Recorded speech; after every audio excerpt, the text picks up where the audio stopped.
For today's video, tayo mayroong chop suey na paborito ng aking mga apo.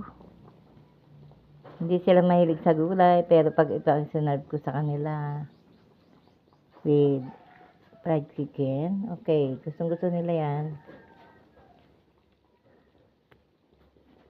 Yan. Ang ating menu for today is chop suey.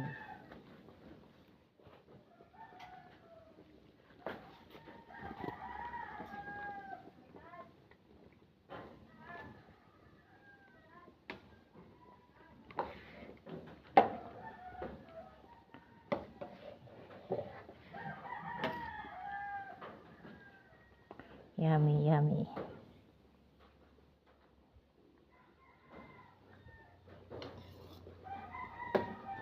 Ng ating menu for today.